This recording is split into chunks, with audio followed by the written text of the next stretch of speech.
Assalamualaikum warahmatullahi wabarakatuh. Di sini saya Lanalik Afifah dan rekan saya Alia Ningtyas ingin memaparkan video PowerPoint yang berjudul Mendengarkan Bahasa dalam konteks menyimak bahasa kedua. Baik, di sini yang pertama kita akan membahas tentang pengertian menyimak. Menurut Purwadaminta, menyimak adalah mendengar atau memerhatikan baik-baik apa yang diucapkan atau dibaca orang-orang. Menyimak merupakan proses pendengaran, mengenal, dan menginterpretasikan lambang-lambang lisan, sedangkan mendengar adalah suatu proses penerimaan bunyi yang datang dari luar tanpa banyak memerhatikan makna itu. Menurut Hagetarian, menyimak adalah suatu proses kegiatan mendengarkan lambang-lambang lisan dengan penuh perhatian, pemahaman, apresiasi, serta interpretasi untuk memperoleh informasi, menangkap isi atau serta memahami makna komunikasi yang telah disampaikan oleh pembicara melalui ujaran atau bahasa lisan. Menurut Tarigan, menyimak adalah suatu proses kegiatan mendengar lambang-lambang lisan dengan penuh perhatian, pemahaman, argumentasi, serta interpretasi untuk memperoleh informasi, menangkap serta memahami makna komunikasi yang disampaikan si pembicara melalui ucapan atau bahasa lisan. Pembahasan kedua di sini ada menyimak bahasa kedua. Menyimak bahasa kedua menurut Carl dan Agustina, memperoleh bahasa kedua atau bilingualisme adalah rintangan bertahap yang dimulai dengan menguasai bahasa pertama B1, ditambah mengetahui sedikit bahasa kedua B2, lalu penguasaan B2 meningkat secara bertahap, sampai akhirnya menguasai B2 sama baiknya dengan B1. Menurut Akaida SDKK, memperoleh bahasa kedua adalah proses saat seseorang memperoleh sebuah bahasa lain setelah lebih dahulu ia menguasai sampai batas tertentu bahasa pertamanya. Di sini ada proses dan pengembangan bahasa kedua. Ada dua cara yang dijelaskan oleh hipotesis, perbedaan dan memperoleh dan belajar bahasa, yaitu yang pertama, pengembangan bahasa kedua adalah memperoleh bahasa yang merupakan proses yang bersamaan dengan cara anak-anak mengembangkan kemampuan dalam bahasa pertama mereka. Yang kedua, pengembangan bahasa kedua ini adalah dengan cara bahasa yang mengacu pada pengetahuan yang sadar terhadap bahasa kedua, mengetahui kaidah-kaidah, menyadari kaidah-kaidah, dan mampu berbicara kaidah-kaidah itu yang oleh umum dikenal dengan tata bahasa.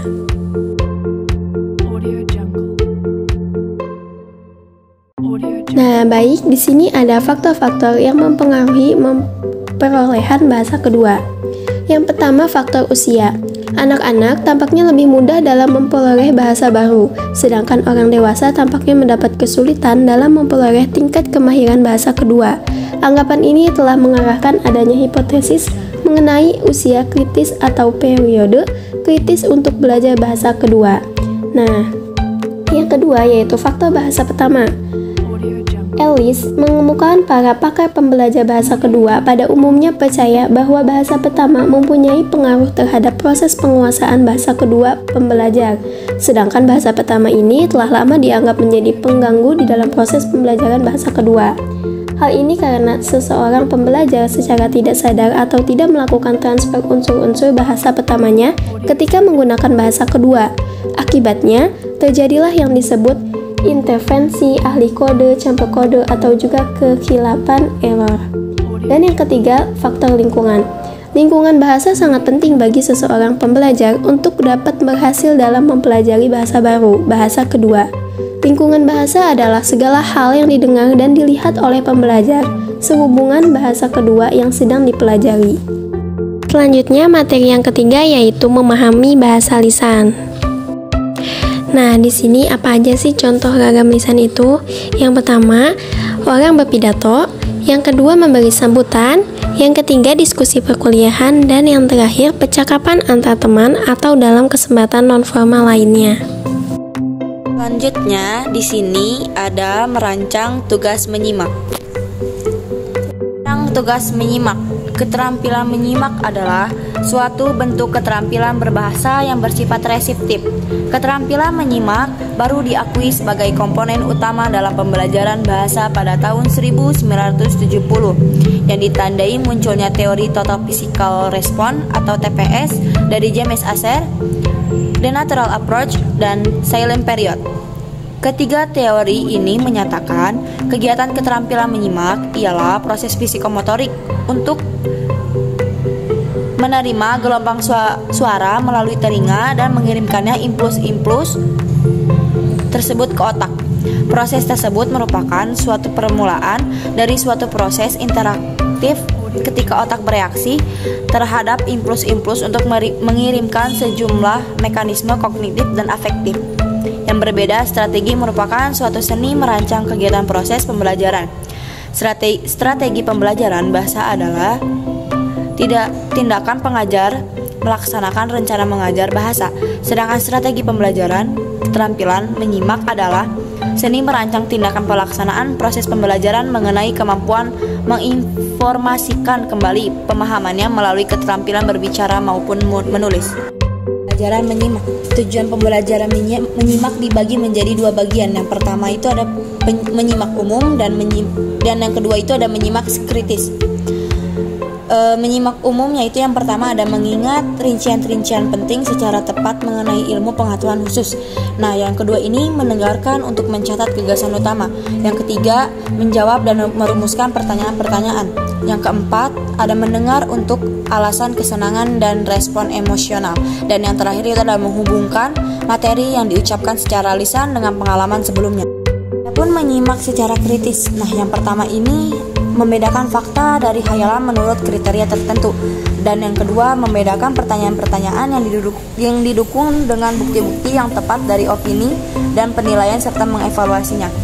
Lalu yang ketiga itu ada mengevaluasi kesalahan-kesalahan seperti analogi yang salah dan gagal dan dalam menyajikan contoh. Dan yang keempat itu ada mengevaluasi kualifikasi pembicara. Dan yang terakhir itu ada merencana evaluasi dan mencoba menerapkan suatu situasi yang baru. Proses kegiatan menyimak.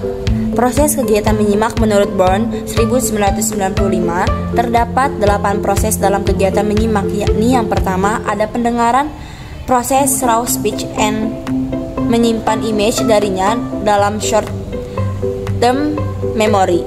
Image ini berisi phrase, klausa, tanda-tanda baca, intonasi, dan pola-pola tekanan kata dari suatu rangkaian pembicara yang ia dengar. Lalu yang kedua itu ada pendengar menentu type dalam setiap peristiwa pembicaraan yang sedang diproses.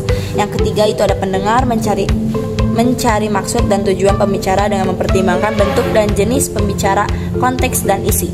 Lalu yang keempat itu ada pendengar mirokel, latar belakang informasi atau melalui segma yang ia miliki atau sesuai dengan konteks subjek masalah yang ada. Lalu yang kelima ada pendengar mencari artikel literar dari pesan yang ia dengar. Hal ini melibatkan kegiatan interaksi semantik. Lalu yang keenam itu ada pendengar menentukan arti yang dimaksud. Yang ketujuh ada pendengar mempertimbangkan apakah informasi yang ia terima harus disimpan di dalam memorinya atau ditunda. Dan yang terakhir ada pendengar menghapus bentuk pesan-pesan yang telah ia terima. Pada dasarnya 99% kata-kata dan frase dan kalimat yang diterima akan menghilang dan terlupakan. Yang keenam, pendengar menentukan arti yang dimaksud. Yang ketujuh, pendengar mempertimbangkan apakah informasi yang ia terima harus disimpan di dalam memorinya atau ditunda.